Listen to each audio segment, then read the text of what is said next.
Bonjour, chers amis du Message Lumière de la famille Myriam. En ce premier dimanche 2026.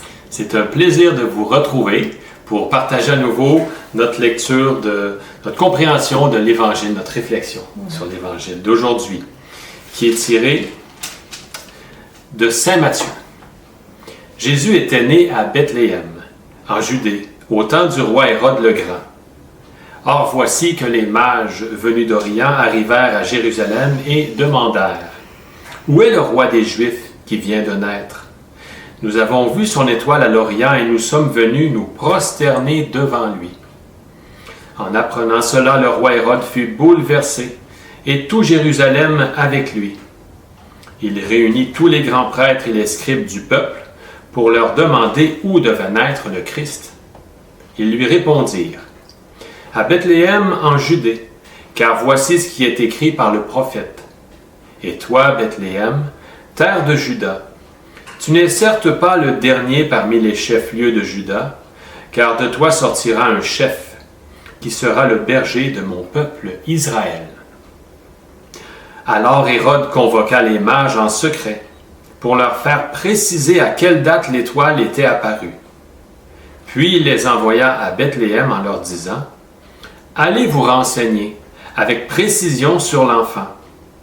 Et quand vous l'aurez trouvé, venez me l'annoncer pour que j'aille moi aussi me prosterner devant lui. » Après avoir entendu le roi, ils partirent. Et voici que l'étoile qu'ils avaient vue à l'Orient les précédait, jusqu'à ce qu'elle vienne s'arrêter au-dessus de l'endroit où se trouvait l'enfant. Quand ils virent l'étoile, ils se réjouirent d'une grande joie.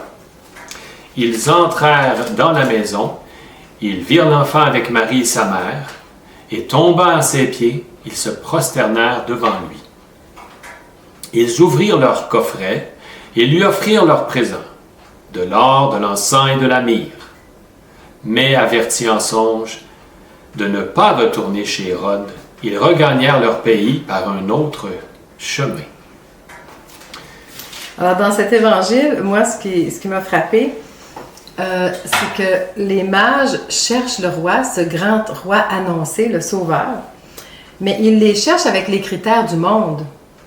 Donc, ils voient l'étoile, oui, ça les guide, mais ils vont vers le roi Hérode.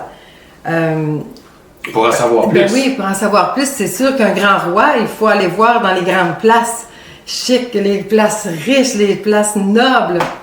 Mais Jésus n'est pas là. Alors, il leur faut suivre l'étoile et les prophéties. C'est Dieu qui les guide. C'est pas un puissant de ce monde, c'est Dieu qui les guide. C'est beau parce qu'ils ont la réponse à travers les scribes et ceux qui connaissent l'Écriture. C'est ça. C'est à Bethléem, on leur cite l'Écriture. Ouais. Et c'est comme ça qu'ils sont guidés. C'est ça. Le royaume de Jésus n'est pas de ce monde. Oui, oui. Il n'est pas de ce monde. Cependant, il est pour tout le monde. Et ce qu'on trouvait beau aussi, c'est ce que Paul disait dans la première lecture. Il m'a fait connaître le mystère. Hein? Paul dit ça. Il m'a fait connaître le mystère. Et plus loin, il dit ce mystère, c'est que toutes les nations soient associées au même héritage. Alors les mages viennent d'Orient, ils viennent de loin. Le Seigneur permet que des étrangers soient appelés à venir à sa rencontre. Là, Paul nous dit, toutes les nations sont associées au même héritage, au même corps, au partage de la même promesse dans le Christ Jésus par l'annonce de l'Évangile. Ce qui est extraordinaire, c'est que un roi qui se croit tout-puissant, c'est-à-dire Hérode, par la peur, par le mensonge par la suite en disant « dites-le moi, puis moi aussi je vais aller me prosterner devant lui », il agit de sorte que il ment, il se trompe.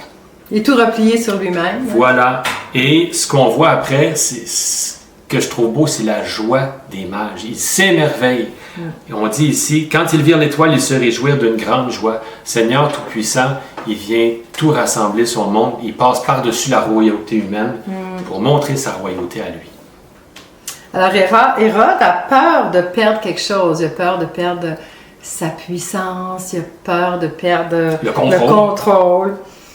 Et nous dans nos vies. Devant tous les événements qu'on peut vivre. Alors, ce qu'on vous souhaite, c'est ça, c'est d'accueillir Jésus sans crainte dans toutes les facettes de votre vie. en 2026. C'est ce qu'on vous souhaite. Le contraire de la méfiance qu'Hérode a vécu, une pleine confiance, tout abandonnée à Dieu. Notre papa. Sur Alors, ce, bonne année une 2026. excellente année 2026, puis on vous dit À la prochaine. à la prochaine.